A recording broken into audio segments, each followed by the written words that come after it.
लक्ष्मी माता की कहानी। लक्ष्मी माता की कथा। व्रत कथा। एक गांव में एक साहूकार रहता था। साहूकार के एक बेटी थी। वह हर रोज पीपल सींचने जाती थी।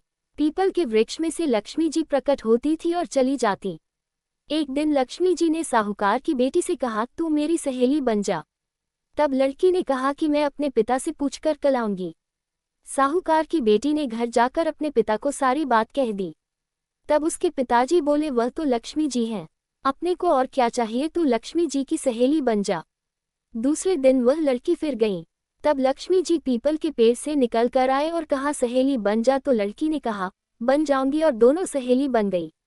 लक्ष्मी जी ने उसको खाने का न्योता दिया। घर आकर लड़की ने माँ बाप को कहा कि मेरी सहेली ने मुझे खाने का न्योता दिया है। तब बाप ने कहा कि सहेली के जीमने जायो, पर घर को संभाल कर जाना। तब वह लक्ष्मी जी के यहाँ जीमने गई तो लक्ष्मी जी ने उसे शाल दुशाला उड़ने के लिए दिया, रुपये दे, सोने की चौकी, सोने की थाली में 36 प्रकार का भोजन व्यंजन करा दिया। जीम कर जब वह जाने लगी तो लक्ष्मी जी ने पल्ला पकड़ लिया और कहा कि मैं भी तेरे घर जीमने आऊंगी। तो उसने कहा, आ जाओ। वह घर जाकर चुपचाप बैठ गई। तब बाप ने पूछा कि बेटी सहेली के यहाँ जीम कर आ गई, और तू उदास क्यों बैठी है? तो उसने कहा, पिताजी मेरे को लक्ष्मी जी ने इतना दिया, अनेक प्रकार के भोजन कराए, परंतु मैं कैसे जमाऊंगी? अपने घर में तो कुछ भी नहीं है। तब उसके पिता ने कहा कि गोबर मिट्टी से चौका लगाकर घर की सफाई कर ले। 4 मुख वाला दिया जलाकर लक्ष्मी जी का नाम लेकर रसोई में बैठ जाना। लड़की सफाई करके लड्डू लेकर बैठ गई। उसी समय एक रानी नहा रही थी। उसका नौलखा हार चील उठा कर ले गई और उसके घर वह नौलखा हार डाल गई और उसका लड्डू ले गई। बाद में वह हार को तोड़कर बाजार में गई और सामान लाने लगी तो सुनार ने पूछा कि क्या चाहिए? तब उसने कहा कि सोने की चौकी, सोने का थाल, शाल दुशाला दे दे, मोहर दे और सामग्री दे। 36 प्रकार का भोजन हो जाए, इतना सामान दे।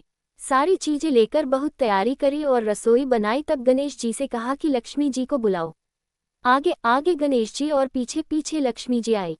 उसने फिर चौकी डाल दी और कहा, सहेली चौकी पर बैठ जा।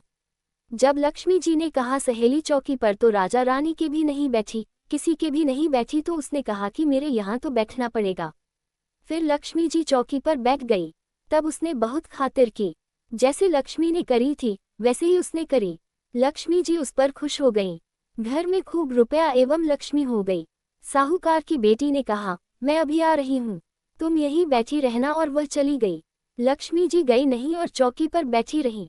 उसको बहुत दौलत दी। हे लक्ष्मी जी, जैसा तुमने साहूकार की बेटी को दिया वैसा सबको देना। कहते सुनते हुंकारा भरते अपने सारे परिवार को दियो। पीहर में देना, ससुराल में देना, बेटे पोते को देना। है लक्ष्मी माता सबका कष्ट दूर करना, दरिद्रता दूर करना, सबकी मनोकामना पूर्ण करना।